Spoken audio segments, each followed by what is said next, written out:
been living with her on the road in Britain in terrible weather for a week, and literally the minute I drove over the Severn Bridge, it was like God appeared and the sun split the sky. Not what visitors usually say. So, croeso cyfweli gyda John Niven heno, gobeithio gynnwch chi fwynhau. Welcome to the interview with John Niven tonight. Hope you enjoy it. Full disclosure, me and John have known each other since 93? 94. 94. Bonaparte, Prince Bonaparte. Yeah, Prince Bonaparte. Yeah. So, I suppose 30 years next year. 30 years. What are we doing for our anniversary? If you killed me when we met, you'd be out by now. Come on then, let's get into it. Well, first of all, congrats on the best Times bestseller list. Thank you. Thank you. Thank you for entrusting me with this, and let's just kick off, shall we? Sure, man. It's not about the sales, as we all. No. It's about the sales. That's a fucking box. Okay, softball, first question. So you've said that this book was an idea, feeling, notion that wouldn't go away. Yeah. So what was the final push in the decision to write it? I don't know if it was as clear as there was one moment where I thought I'm going to do this. It might have been a conversation with my mum where I finally verbalised it and said that I was going to write this book. Which, by the way, my mum hasn't read and won't read. It's just too, as some of you may know who might have been close to this subject, it's still just much too raw for her and painful. And it strikes me as it's amusing that, because my mum's my biggest fan, she's read everything I've ever written, and it strikes me as odd that a woman who could happily leaf through Kill Your Friends is unable to read my tender family memoir. But I completely get the reasons for that. The kind of quote you're referring to, I think, James, is Nabokov said that books begin as a throb somewhere in the back of the skull. And for me, I find that it's a stray thought that occurs to you, and then it becomes a recurring thought, and then finally it becomes the only thought possible. The book telling you that it's time to do this. And with Gary, the reason it took so long, because as you know, it was 2010, my brother killed himself, and 13 years on from that, 13 years this week was the actual week he spent in the coma, so it would have been yesterday. Just to give you a brief summary, you may not know the story, my brother hung himself and didn't kill himself outright. He then spent a week in an induced medical coma as they tried to limit the brain damage, but then died. So, you know, I think the reasons it took so long, people say stuff like, oh, it must have been very difficult to write. That's not quite what happens at the desk. You have to come to the desk very dry-eyed and clear-eyed and deliberate. It was technical stuff like figuring out the structure of the book. I didn't get that for a while. It took a while to come to. Well, that kind of leads into this really. At the start of the book, there are amazing flashes of kind of just in the first 10 pages of like a non-linear narrative that all takes place in one building. It's amazing. That one building is North Asia District General Hospital, which you call the Natch. Yeah.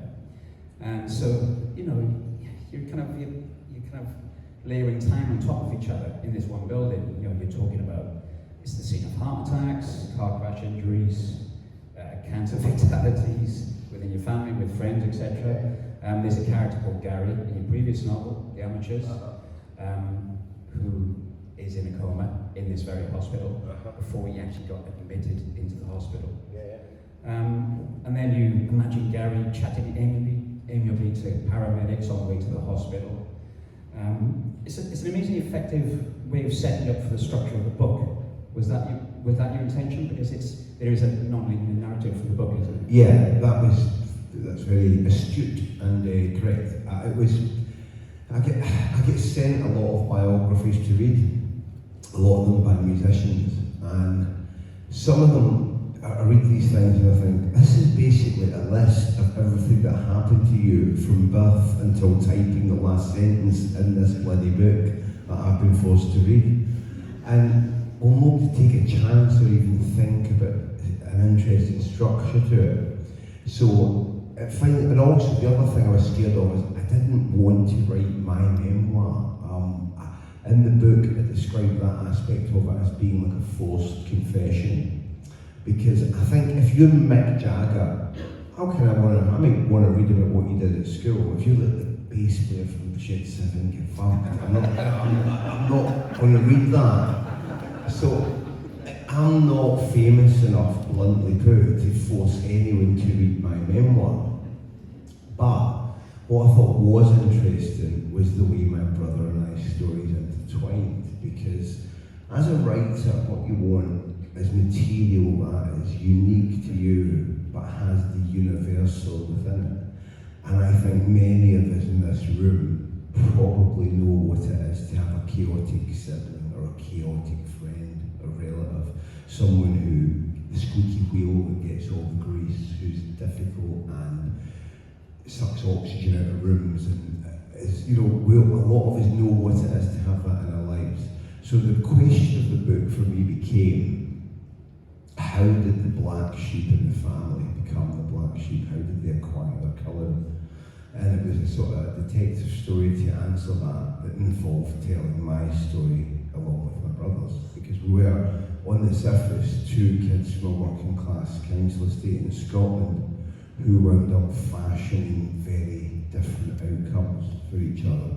And I thought that might be interesting, but it took me a while to wind back to your question, to figure out that the structure of the book was going to be the present, if you will, of the book is the week that my brother spent in a coma. And from there we use that to springboard back into the past, to try and unpick the reasons we become who we are. And they're varied, as we all know. It's to do with family order, birth order, it's to do with family dynamics, it's to do with tiny little incidents in childhood, in hindsight are bigger than you thought at the time. And it's to do with the older you get, and as James will tell you, I have 4 children now. You just won't quit. I come to think that we all have our natures that are kind of hardwired in there at birth, and you can raise 2 kids absolutely identical, get 2 completely different outcomes, and So all those things will get on. That begot the structure. So you go against 60 sociologists saying it's not nurture, it's half. I think it's a combo. Chips and rice. Yeah. Pizza and pasta. I mean, throughout the book, you bring yourself to the scene to imagine how things came to pass. Forgive me for my TV references. Like Frank Black at Millennium, or like Fritz and Cracker, where you can have almost a crime profile, where you just like, trying to put yourself in somebody else's shoes. And that's a dicey business, but does blood clinch it? You're only the second person. This is the 11th date. You're the only other person who got that was Ian Rankin, who Ian picked up on the fact that I talk in the book about trying to become a writer. That's another thing that the book's about. And I tried to write a detective novel when I was in my 20s, early 20s. And Ian Rankin went, and you finally written a detective book. That's kind of what this is. You're trying to unravel the mystery of why your brother wound up being who he was. But when you're writing about something real, does blood clinch it? Do you have the right to do that if you don't really know the person? I kind of flirted around Gary's story fictionally about 10 years ago in Straight White Male, a novel I published in 2013. The lead character had a sister who had committed suicide. And what I sort of touched on, it was a subplot in that book. And I wondered about doing that again in the novel, but it went against. I like writing novels. I mean, even the hardest time I have at the desk writing a novel is like a day at the beach compared to writing this thing. I'd rather write 5 novels than one more of these. And the reasons for that is more technical. I find it very hard to sustain the voice of non-fiction convincingly for 400 pages. Once I know how the characters talk to each other in a novel, it's all fun and games. But writing something like this, to me, sometimes it felt like listening to myself talking for 400 hours at a fucking dinner party. He kind of knows what that's like, actually. And then when I recorded the audiobook, again, that was like, you've listened to yourself talk for 4 days. A, like, shut up. And B, in my head, I sound like David Niven or Cary Grant. And then you hear this Begbie sort of animal coming out. And God, they're really silly. I think you kind of wrong because I've listened to the audiobook over the last couple of days to re-go over it, and you're definitely gonna get that Radio 4 gig, man. The new Donald's. Bit of a sensitive question, but obviously you wrote about Gary being in a coma in Natch before we actually came to be in that situation in real life. Did that scare you that your fiction became reality? Did it feel like Medusa Touch? How did it feel? Medusa Touch, Dead Zone sort of. Yeah. It was just weird.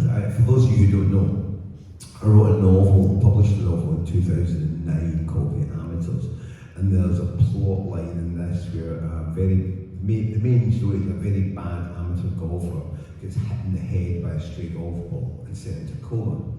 And when he wakes up, he's got the perfect golf swing, like Tiger Woods. And comic, along with some other less desirable side effects, has to be said.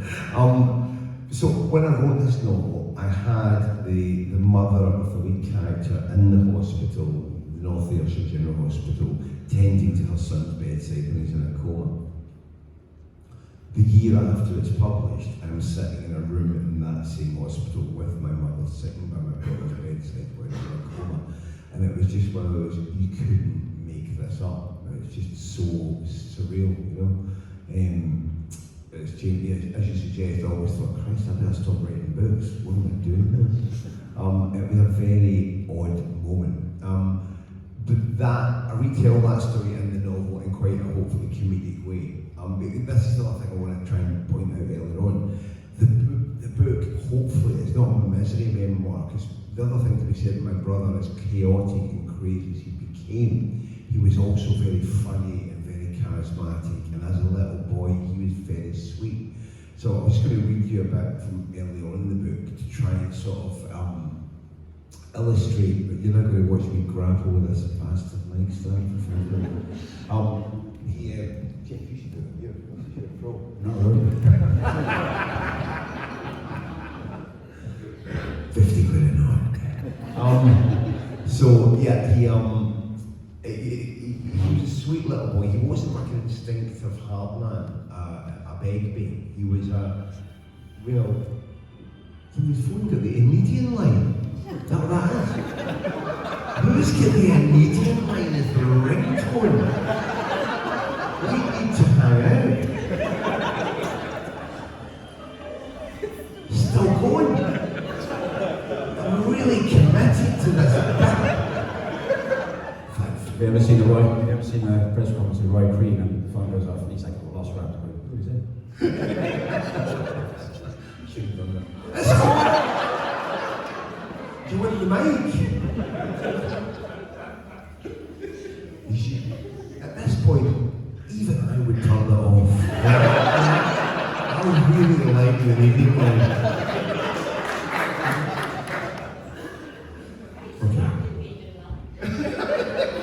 Again, we need to hang. Okay. Assuming nobody's going to bust out the 18th theme. You can do 73, a crack command of unit. Okay, so we're in 1976 here. Here we go. In 1976, Jaws mania hit Scotland full force. The film had been released in the USA the previous summer and opened in London later, Christmas 1975. Back in those days, however, it seemed to take movies an eternity to roll out across the country. And we're into early 1976 when Jaws finally comes to Glasgow with its, and this does seem incredible to me today, A rating, equivalent to PG, meaning children over the age of 5 are free to see it when accompanied by an adult. Uncle Drew and Aunt Belle take me and my eldest cousin David to see it at the Odeon in Renfield Street in Glasgow. Gary and Kevin, both only 8 at the time, are deemed to be still just a bit too young for this. I can see us in the stalls now, David and I, leaning forward in the darkness, peering through the skeins of cigarette smoke drifting through the projector beams, as Hooper treads water in the muck, as he shines his torch into that jagged wooden hole, and then the head, the eye dangling by the electrical wiring of the optic nerve, the screams as David and I simultaneously rocket 3 feet into the air. Months pass before Jaws finally comes to our town, to Irvine, to the local cinema, The George. Mum and Dad are desperate to see it, and based on some unknowable arbitrary factors, a parental decision has been made deeming Gary now Jaws suitable. I, a seasoned pro, will be going to see the film for a second time, the first time I've ever done this. Our grandparents babysit our sister Linda, and we head downtown on a Friday night, only to find that the queue is enormous, round the block. We take our place and patiently queue, only to be turned away, agonisingly close to the front as the cinema is full. Anyone under 30 is going, what the fuck, man? The Nivens leave, vowing to return the following night. Saturday rolls round and the 4 of us head back downtown in the Navy Cortina. This time we gain admission. We load up in treats and take our seats very near the front as the lights go down. The black screen, ominous, bubbling, a Zanuck Brown production. I'm already aware of butterflies tickling my ribcage, of swallows darting in my stomach. The first 2 notes of John Williams' dread score rumble up. The camera begins nosing through the weeds and rocks, searching. And suddenly, an overwhelming sense of dread floods me. The fact that I've already seen the film is neither here nor there.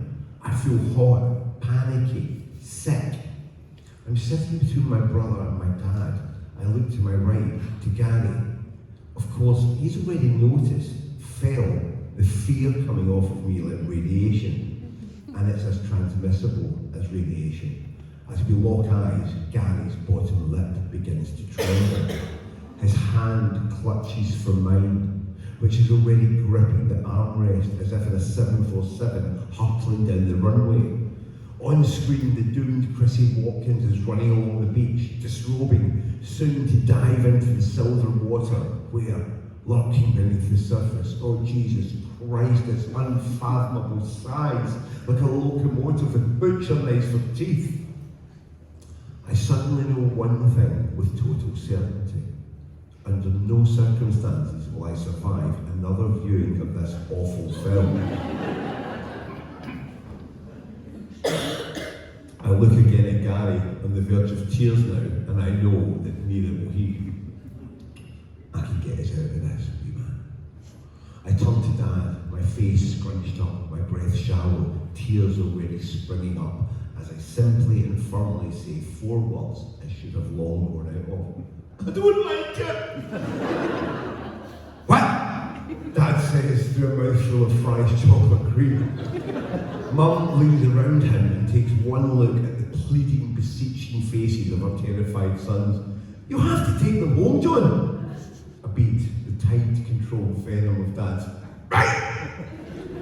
The words spat out through clenched teeth as he thrusts down his chocolate and leads us to the exit, the sounds of the monster devouring poor Chrissy hurrying her feet.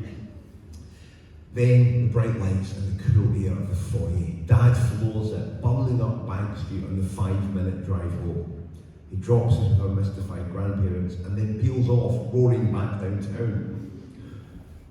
Oh, Dad, sitting at my desk today with Google Maps and the movie playing on my laptop, I can calculate that with handover time, parking, and assuming negligible traffic, you missed roughly 15 minutes from the first shark attack to the town council meeting.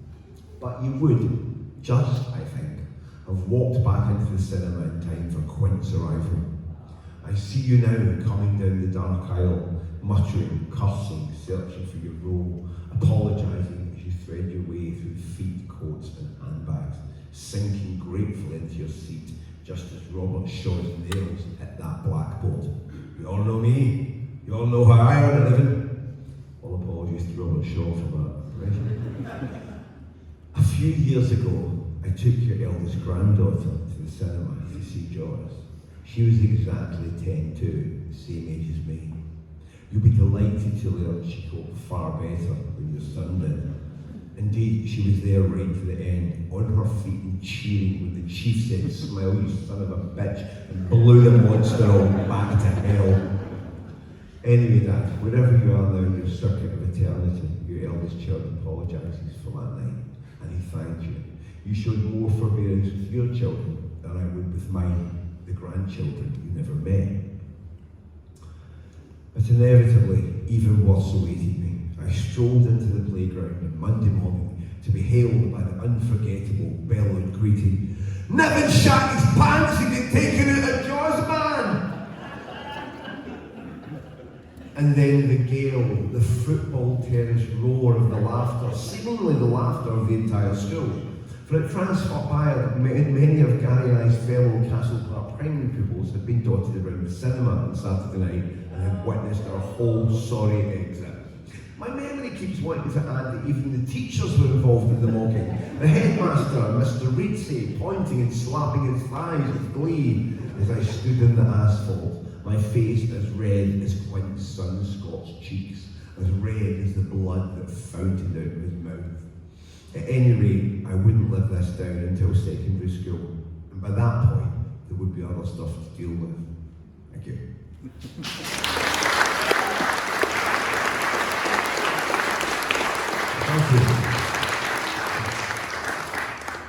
So you talk of massacred consonants, syllable malfunctions, malapropisms that frequently occur in the Ayrshire dialect, I suppose, yeah, in the book, with say your family and friends, etc.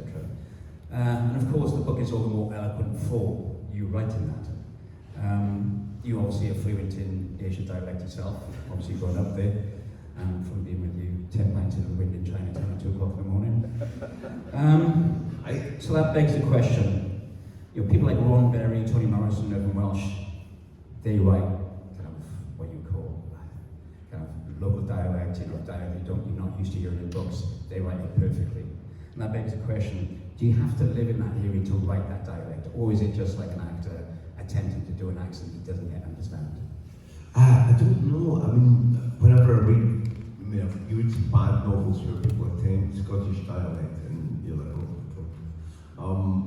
But it's like Wales, isn't it? Dialects are very specific to regions. Well, that's what I'm about. Yeah, it's like, I mean, as someone from, I guess, in South Wales, North Wales, there's areas where it'd be so different. And I also worked as a screenwriter in LA quite a lot. And we once, I cannot give you any names here unless you catch me later, I'm really drunk.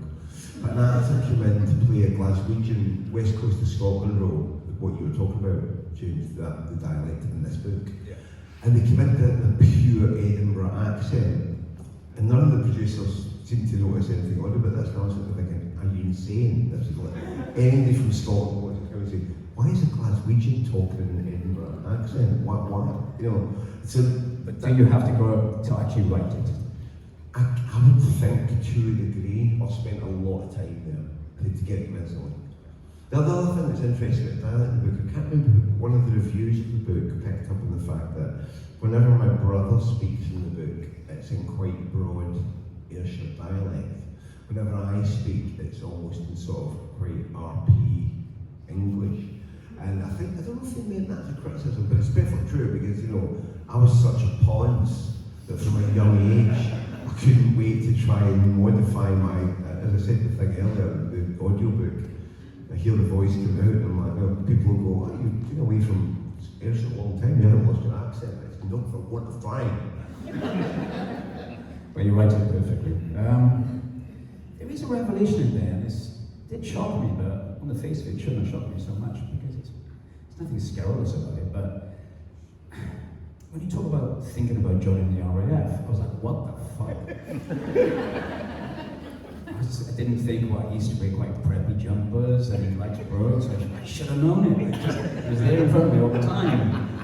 But we, and by we, I mean our social circle in Maida Vale in the 90s, I don't think we had an idea that you felt so lost as to, you were thinking about joining the RAF. Oh, you talking about, I thought maybe it was a kid, are you talking about the When you're your lowest, yeah. Yeah, there was, when I was a little kid, and this is another interesting thing about me and my little brother, he was always, as prepubescent boys, he was much more his own person. Like, he was kind of fearless in what he wanted, and had no compunction about telling adults to go away, or fuck off, leave him alone, in his words. I was much more eager to please my parents and to be a good boy, and I was like a wee Alan Partridge at a same party. I liked wearing a tie and a blazer to school, and I wanted to join the RAF, what my dad did, and you know, to work hard at school. And then Craig Russell played with the Clash when I was 14, and that was all just set on fire immediately. But that's the kind of kid I was. And then years later, the thing James is talking about, we'd known each other for a while at that point, we'd been like 10 years, and I'd left the music industry, and in my arrogance and hubris, I thought, I've got enough money to live on for a year, and I'll write the Great British novel, and fine. And of course, that didn't happen. It took me, I was about to say, it took me 4 years to write the Great British novel. Of course, I didn't write that. I wrote a novel, which eventually became commercially successful, but it took 4 years, and the last 2 or 3 years that were really difficult. I was in my early 30s. I'd been used since I left university. Wheelchair to be kind of a bottomless expense account, loads of money, and it was really grim. And I was running out of water. And suddenly I was confronted at the age of 34, 35. I was thinking, if this doesn't work out, what am I going to do? And I was so depressed one day. I was online, and something in me went back to childhood, and I remembered wanting to join the RAF. And I sort of, you find yourself Googling, and I was like, it said requirements for officer, maximum age limit was something like 38, and university degree. And I thought, I've got a university degree. I'm not 38 yet. I think this could work. And then something the book goes into this too. Anyway, the long story short, I found myself sitting in an RAF recruiting office in Tottenham Court Road, filling out the paperwork to join the RAF. And I just suddenly had what alcoholics call a moment of clarity, and stepped out of my body and thought, what the fuck are you doing? And ran out of here. But yeah, that was like 2003, 4, still friends at that point. Still shocked. It wasn't a story I was running to share at the time, James. So when we were around you in the 90s and noughties, it's weird because halfway through the book, I was thinking, I never met Chase. Never met him. I knew a few people that did, but a lot of us never met the guy. I remember me and you and a couple of friends were on holiday in Spain. We were doing our kind of like red wine shoulder dance on the dance floor at 3 o'clock in the morning in some dodgy bar in Spain. And suddenly he was going, you know Shades! And there was all these Scottish girls that knew Shades. Yeah. Couldn't even get away from him in Spain, really. But we would be in a pub with you somewhere, cafe with you, and suddenly you'd walk away and Shade would call you. And that's how it always happened. And we perhaps would hear him shouting down the line, you would actually hear him shouting, you shouting back. And that's what the character was well, if you come back, you tell us what happened, and you would be, you would be upset, and you would be utterly furious, and then you'd be lost. But to us, you seemed present in his life. You seemed involved in his life. You reproach yourself in the book. But to us, you seem present in his life. But I suppose what I'm trying to say is, you reproach yourself, but to us, you look like a good brother. You're involved, even though he was just this character on the other side of the phone. But for me, the book feels like two things. And the one thing it feels like to me is it about ultimately trying to make sense of the inevitable? Yeah, but I mean, here's the thing about suicide. You become a PhD in it after it affects you. That's when you read all the literature, and you read the books, and you put the thinking hours into it, you sometimes that you don't before it. And the other thing that suicide does, and I say this in the book, is it's like a Chernobyl of the soul. It sets in train these questions that beget more questions in a chain reaction that's incredibly powerful and goes on for a very long time. Because the only person who can answer the questions went up at the epicentre of the explosion, and they're no longer here to answer them.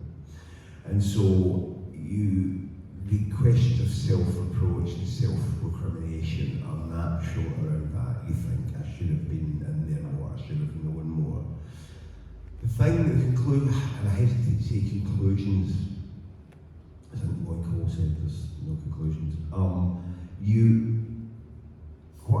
I was hesitant, and I'm not trying to build this as any kind of self-help book, because if you come to me for self-help,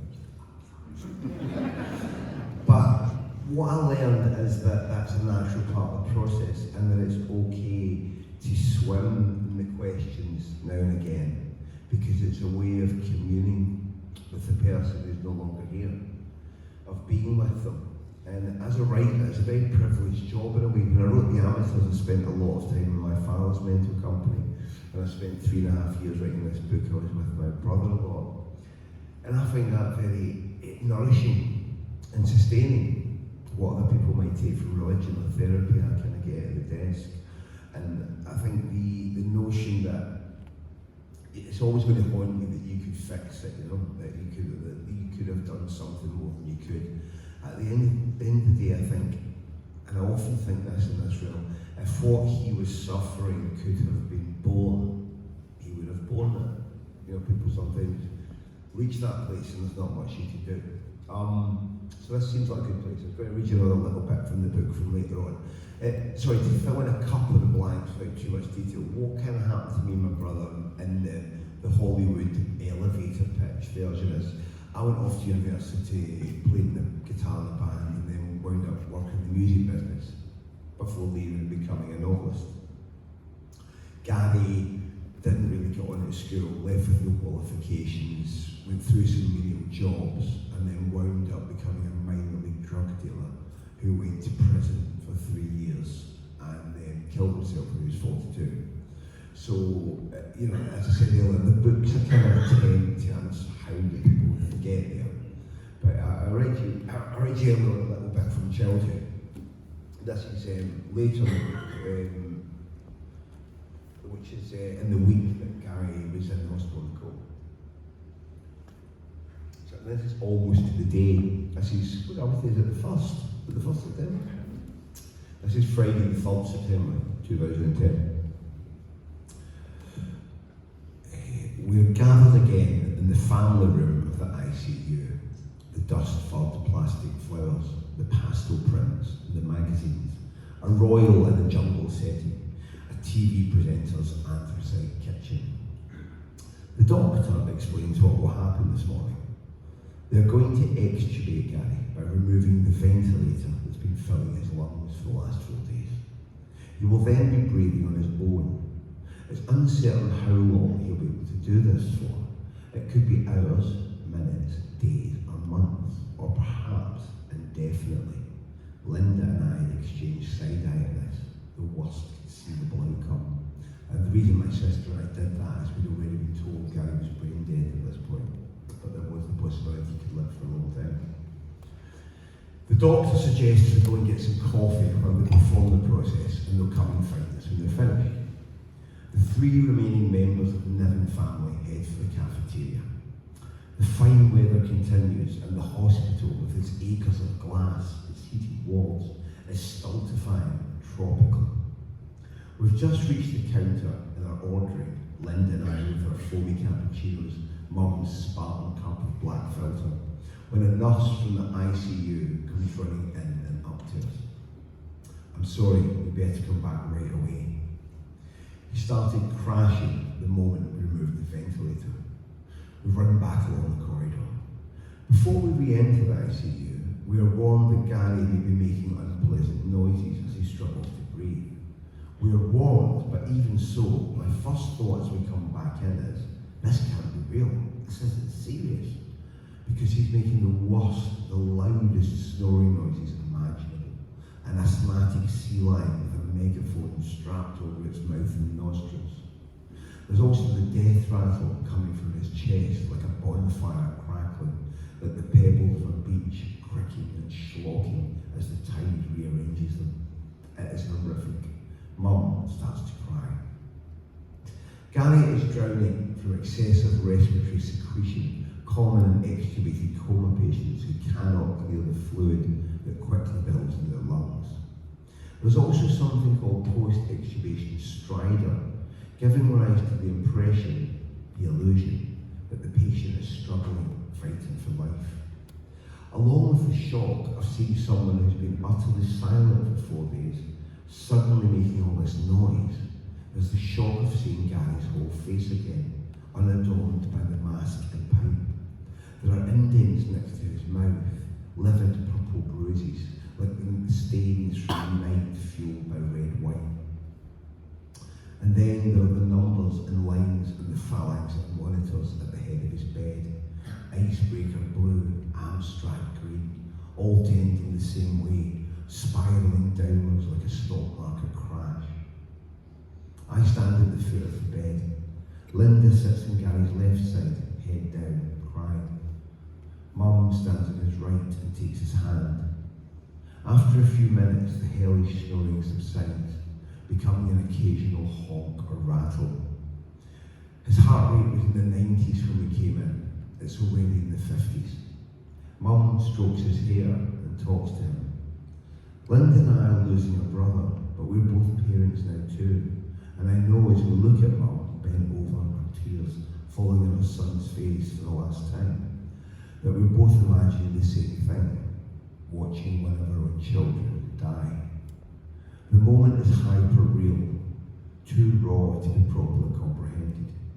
It feels like a nightmare, like being forced to watch a horror film that cannot be turned off. Malcolm McDowell with the eye clamps and a Clockwork Orange. It feels like the very skin has been peeled from your eyeballs as we watch her kiss his hot, feverish face and hold his hand, as, for the second time in her life, Mum has a conversation with someone taking their last breaths. This time, however, the dialogue is entirely one-sided. Mum is crying hard, gasps and high-pitched sounds escaping her, but she gets it all out in the end. You're my beautiful wee boy, Gary. I'll miss you so much. I'll think about you every day. And she says, I love you, over and over. Look after the three of them, Dad had said as he died. Now the numbers are in the 20s, flashing and beeping, cockpit instruments in a terminal dive, terrain, pull up. Linda takes Gary's other hand and presses it into her face. I'm watching the scene as part of it, as a son and a brother, but there's also the writer. He's not quite part of it. He knows that once all this is over, he'll go into the little bathroom down the hall, lock the door, take out his notebook, and record all these details, that months or years in the future, he will have need of them, and here they are now, more than a decade later, in the desk drawer in Buckinghamshire, crabbed red ink in the black moleskin notebook. All the things that were said, the sounds he made, that Mum made, the wine stain of the bruise. I move around Linda and stand beside him, to the left of his head. The cut, bruised knuckles, the knots and crosses both of scars on the forearms, contact points, and my brother's long war against himself. I cradle his warm face, the scar across his nose from that party when the house got smashed up, the teenage act of lunacy when he was 25, the broken blood vessels in his cheeks, blood forced up by the hanging. His right eyelid is flickered open a tiny bit, and I can see the eyeball trying to flip upward in the socket, the pupil huge and black, fixed, pretty vacant. Do you remember that guy sitting on the stairs with the guitar all those years ago, where the echo was good? What a pish, she said, John. Is that still in there somewhere, even now locked in a basement room, somewhere in your memory palace as it all burns down around you? It's as if he's trying to look up into his own brain, into the organ that caused him so many problems, the solitary headaches, the crazy impulses, and the bad decisions. I smooth the eyelid back down and lean in to kiss his forehead. Do you think I would leave you dying? Well, here we were. I put my mouth to my brother's ear and whisper my own regret. I'm sorry, Gary. I should have tried to help you more. His heart rate sinks to the teens, into single figures. The hellish snoring has stopped. The monitors flatline. Then, incredibly, one of the screens begins to rally, the heart rate heading back up into the 20s, the low 30s. I look over to one of the doctors, respectful distance across the room, my expression asking, is this a miracle? He shakes his head gently, telling me it's normal, the body doing its body thing, fighting to hold on to life. Another short, abrupt snore, shocking in its volume and suddenness. Electrical impulses, final signals. I lay a hand across his heart. Sorry, wee man, I can't get us out of this. In a voice that is not quite my own, high and breaking, I say my last words to Gary. Come on, Shade, that's enough of it. Time to go, wee man. With this benediction, Gary Alexander Niven dies. It's 4 p.m. on a fine September day in 2010. He's 42 years old. Thank you.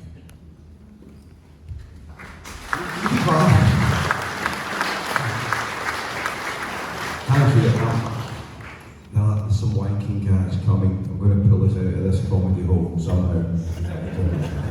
So about 2/3 way through the book, the cluster-headed step from behind the curtain. Kind of when I read about them, the way you wrote about the cluster headaches that you and Gary suffer, reminded me of an Emily Dickinson poem. I felt a funeral in my brain. That was a poem about the cluster headaches or my brains. Cluster headaches is quite a vicious character in the book, isn't it? For those of you who don't know, it's a very rare neurological condition that is often misdiagnosed as migraine, but it's completely unique and distinct. And it presents as splintering headaches in one eyeball. Female sufferers have often described it as being worse than childbirth. I began to suffer from these around 2004, around the RAF thing I was just telling you about. I didn't put two and two together that my brother had been suffering from these around the same time. Once I started getting them, being sort of middle class and having a computer and being able to get in Google, I got diagnosed really fast, and I had a great GP in London at the time, and I wound up in Queen's Square at the Neurology Centre with the best specialist in Britain. But my brother, we thought he had migraines, and it stumbled on with that for years until he got properly diagnosed. The treatment for them, there's a lot of different drug combinations. I was very lucky in that I became what they call an episodic sufferer. I would have a short bout for a few weeks, maybe every 5 years, and then after I turned 50, they pretty much stopped. My brother, however, in a way, and this was incredibly on brand, my brother was one of those guys who could never create a little chaos, it had to be maximum chaos. He not only got cluster headaches, he became a chronic sufferer. So cluster headaches affect 0.1% of the population. Chronic cluster affects 15% of that 0.1%. So that's what Gary had to get. So at the time this was happening, I published some novels and I was working, I was doing what we could afford to bring him down and take him to get treatment. But it was a lot of complicated medication, and you have to have oxygen through a cylinder to breathe at a certain rate when you have an attack to abate it. It's a terrible condition. And my brother's life was becoming increasingly chaotic, and he couldn't really manage the medication very well. The other thing that was going on, and I think again, this sort of working class, West Coast of Scotland thing, he'd split up with his fiancée, and just the whole thing of, my brother was the kind of guy who a generation ago would have brought his pay packet home to his mum, who would have given him his pocket money and kept the rest, and then his wife would have done that for him, and the wife would have paid all the bills and bought the food. But once his fiancée and him broke up, the whole business of running a life for some men, and of paying the bills, the gas, the mortgage, and electricity, and dealing with the tax man, just making the trains run on time, that just became increasingly beyond him. And on top of that, the cluster headaches started to get worse and worse. So I think you find when anybody reaches the point that my brother did, there's always quite a few factors in the mix, and the headaches were certainly a big factor. Just one more kind of serious question, there's two light ones. So you said the memoir feels like a forced confession. Yeah. But I said, to me, it felt like, two things in the book. The one is trying to make sense of the inevitable. Yeah. Because, to save somebody, so much has to be in place, doesn't it? The building blocks of the NHS, aftercare, following protocols, Yeah. empathy, the person wanting to be helped. So in the end, there's some kind of eventual inevitability to the way I read it anyway. Yeah. No matter what you do, in this case. But you said it felt like a forced confession. Well, it feels like that makes sense of the inevitable, but also the book feels like a reunion to me. It really does. Because, I've met your mum. Your mum's lovely, she's beautiful. In fact, at one point, it's just when my dad was bereaved, I was like, my dad, your mum. Yeah. We plotted that for a little while. Didn't quite come off. But your mum Family brothers. But your mum is somebody anybody would want in their life. Yeah. Same with your sister. Exactly. So I wish I'd met your dad, and I wish I'd met Shades on a good day. Yeah. You would have been in the corner of the pub with Shades. Yeah. Ripping the piss out of me, and you loved them. I'd like to see you take you apart. No, so it felt like a reunion to me as well. I never asked you about any of your other books after you've written and released them.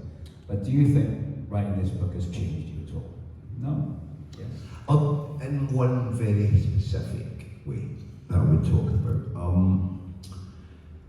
One of the things that went wrong in our brother's life, another major factor, was, as I said earlier, he was quite obstinate. He wasn't at all concerned about pleasing my parents, my dad. And my dad was quite an old father. My dad was born in 1924. He was 42 when I arrived. And what happened in the early 90s is I'd already left and gone to university, gone to London. My brother did again that sort of west coast of Scotland working class thing. He stayed with my mum and dad in the house just too long. He was in his what got now? Well, he starts Sapphire and Steel.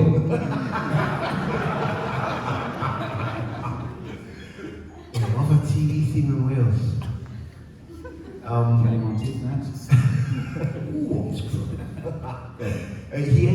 He was still at home into his mid-20s. I don't know if I can do it. I mean, really? Go working.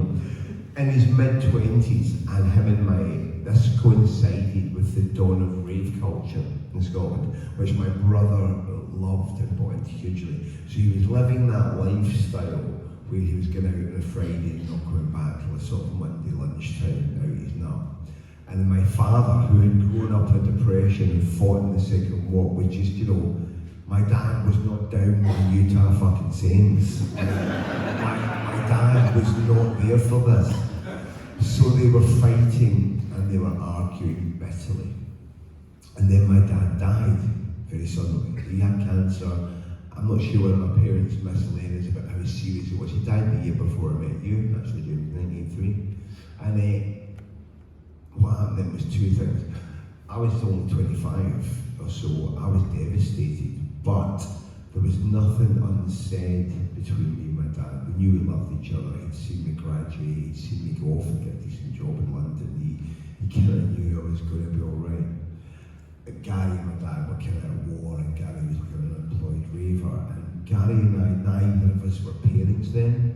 So we were many emotional miles from understanding the concept of unconditional parental love.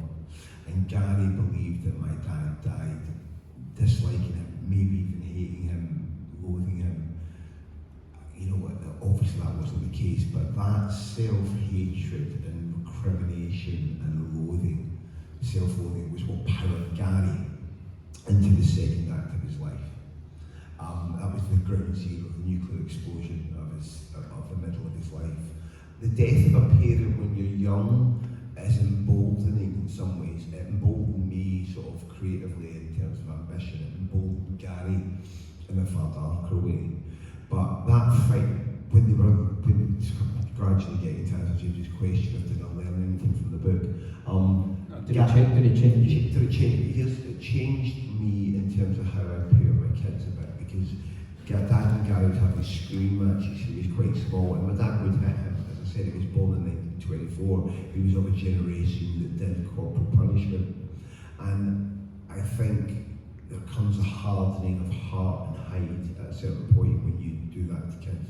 And I've never hit my kids, but I will raise my voice to them, especially to toddlers. And you know, any of you who've had toddlers, they're just fucking suicide machines. Just like trying to stick the fingers in the socket, jump off a bridge, front of a car, whatever they got to do that day to, you know. And you do lose your head. I consciously, since reviewing my brother's life, I have tried to be gentler and more patient with my own kids. So, so just two things left. The best gig reviews ever is in this book, where you stand on the footprint of the Magnum Centre where you saw the Clash for the first time, and you rechannel the gig. You stand on the footprint of the gig and you rechannel it.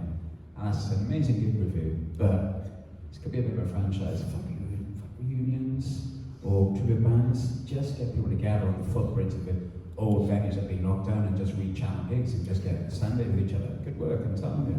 So, but no band playing, just show your memories. But the last question is a bit later, really.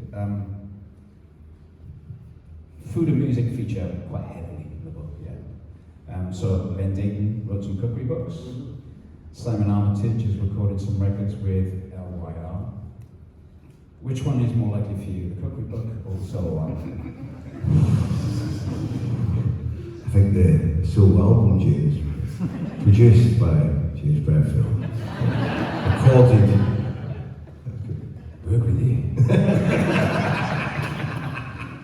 Okay, so here it goes. And I think I'll be open to the audience. Yeah, questions? Or do we have a mic? Oh, you're ready. Where? No, they don't have it. The lady right in the front? No. Right, that's Jenny. Get to you.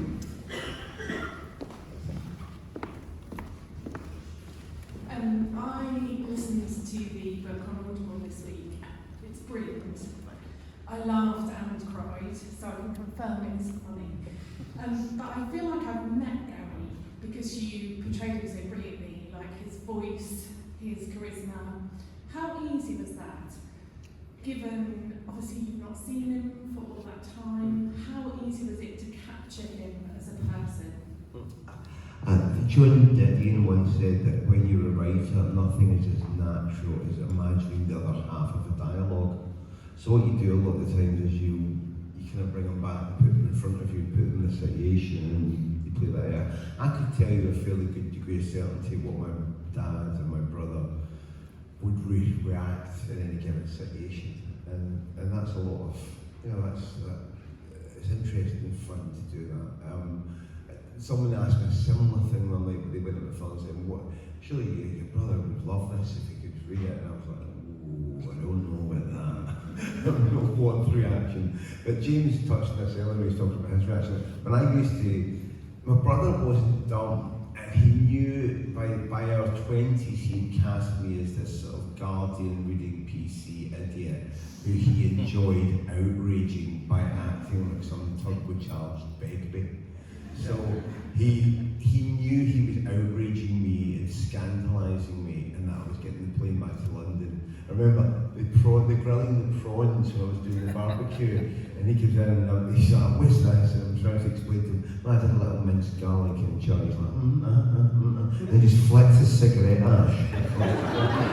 I came back and I remember I was outraged at the time. I was telling this in the pub in London. When I got to the fucking cigarettes, James just went, James absolutely pissed himself. I think you've taken a piss on my corned beef sandwich, so I was my way back to your fried spam. I was growing up in Kilwinning at exactly the same time you were growing up in Irvine, and like you, I moved away. And I just wonder, there's a question about nature or nurture.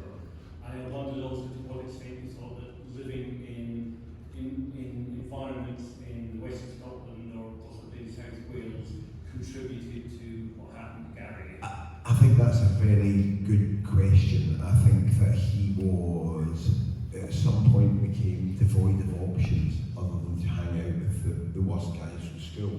gradually get worse together. I don't why we got there, I don't know. I mean, I just be from the age of 14, 15. I was just increasingly convinced the stork had dropped me down the wrong chimney. So I said, why am I not living in Mayfair and flitting about the Groucho Club? What's going so badly wrong here? So I couldn't wait to get out of Ayrshire when I was a kid, first to Glasgow, then to London, then to LA, and just to, that. Now, however, all that said, I love going back to Ayrshire. I mean, you guys have the best word for it, right? The hero. Am I saying that properly? James taught me that word. It's not quite nostalgia, not quite homesickness, it's a mixture of all these things. I get that now and I love going back home. But in my teens and 20s, I just couldn't wait to get away. Whereas my brother was just never ever going to leave that small town that we were born in. And that's another thing. Sometimes when you write a book, you realise things that hadn't occurred to you before. And part of the pain my mother goes through when Gary dies is because she's not just losing her son. Gary was her ally in the family. No matter how crazy he got, and he did get crazy, he went to Abergavenny prison for dealing ecstasy, he did all these nutty things. He was culturally kind of more like her. They were both of the town, and they loved the town, and they read the same newspapers, and they went to the same shops, and they had a shorthand. Whereas here would be my sister, the sort of met-lip elite fanning in with her Marlboro Lights and her fucking Guardians and talking about what had been on Radio 4 that week. We were kind of alien to them. My mum and my sister were kind of pals, so that, my mum and my brother, were kind of pals. And I think that was because neither of them, to answer your question, ever wanted to leave that milieu. We were both very happy there. Even though for my brother, I think it was a contributing factor to his demise. Thank you.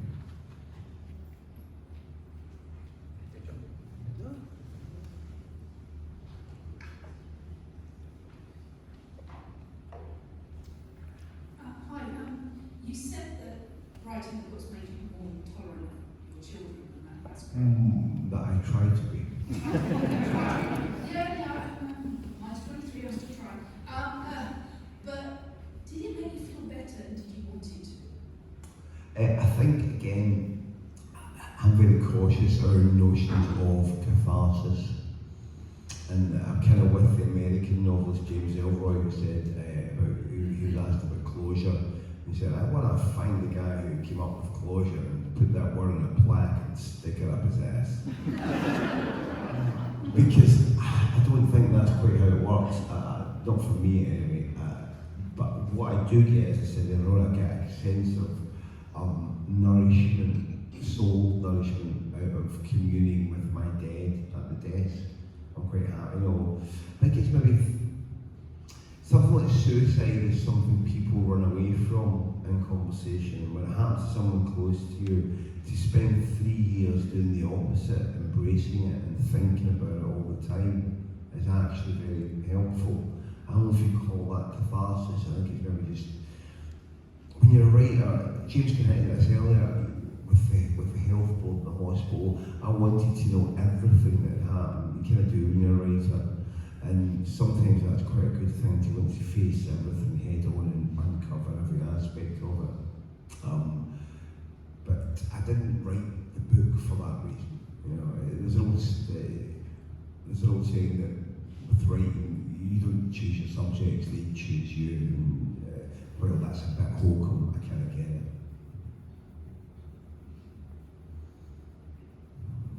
I'd like to ask James something, if I could.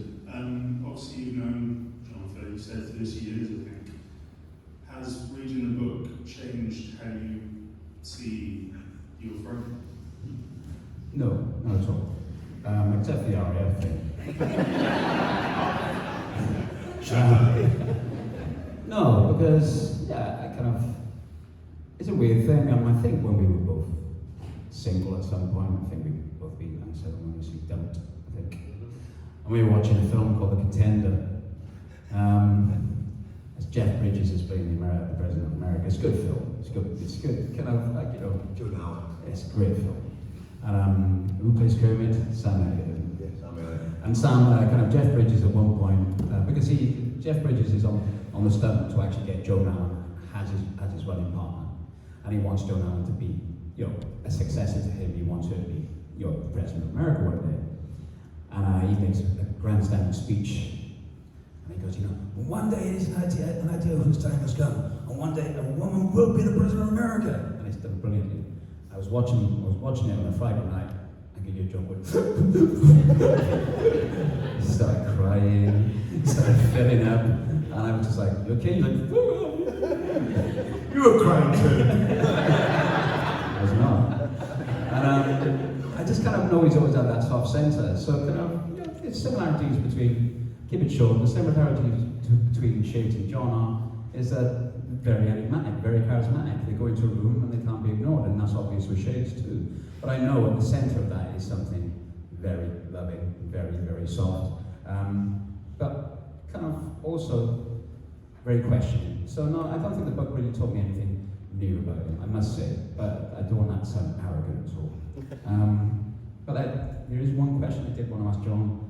I know him so well. So at the end of a lot of your books, there's the cosmos and things reducing into a little black button in a really fishy telly, things going down a wormhole of eternity, you reaching out to the cosmos.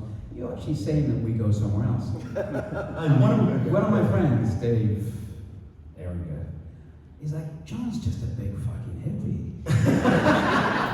Or does he believe in God? So which one is it, hippie or God?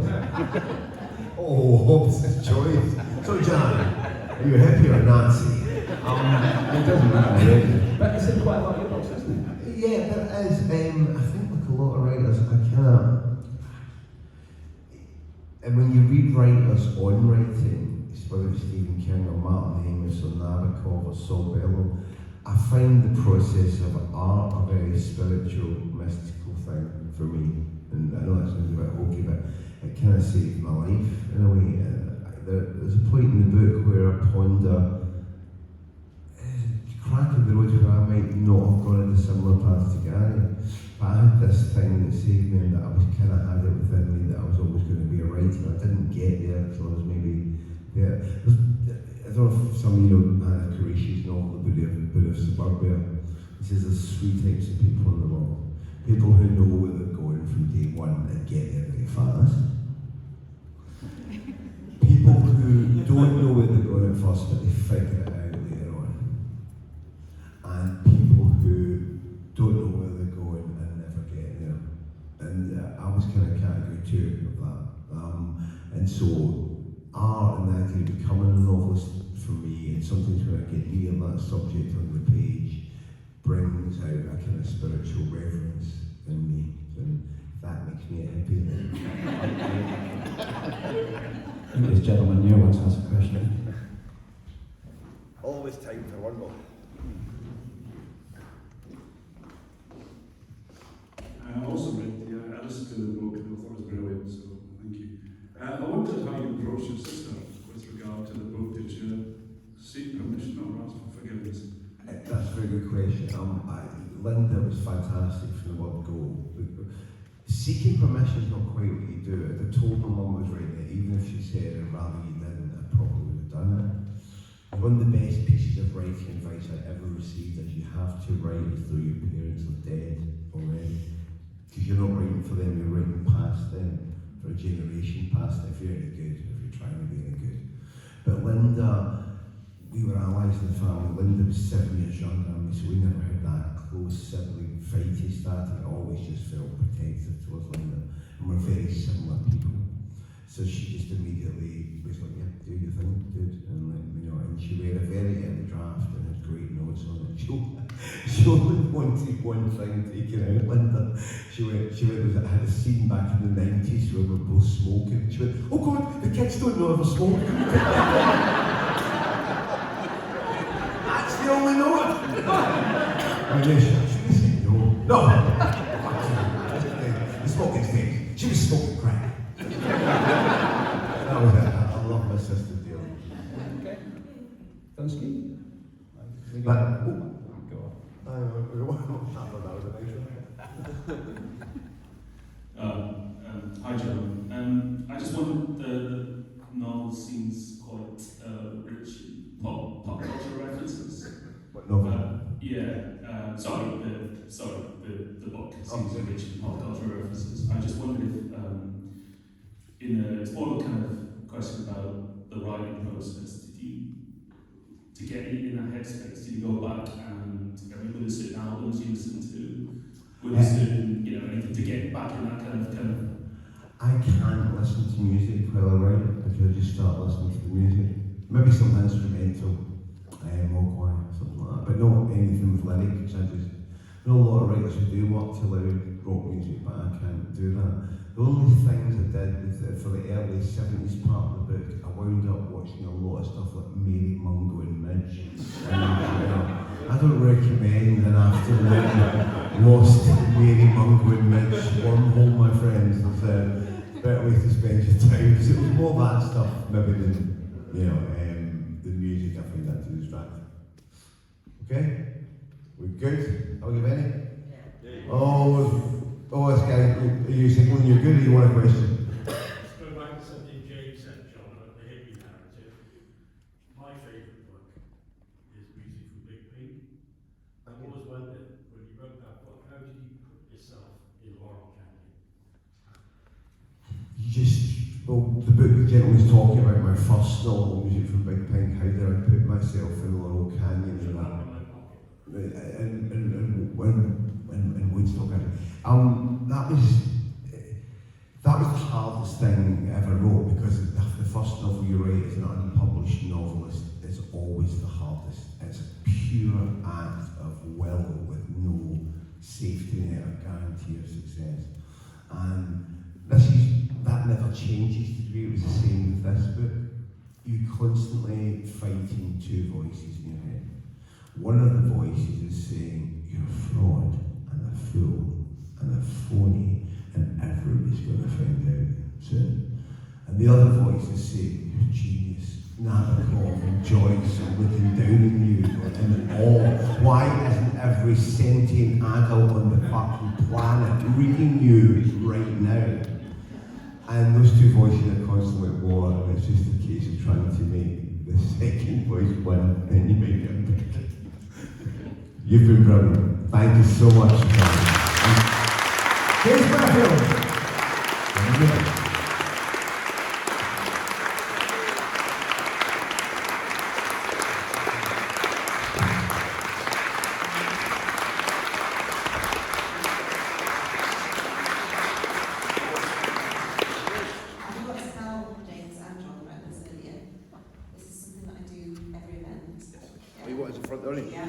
Everybody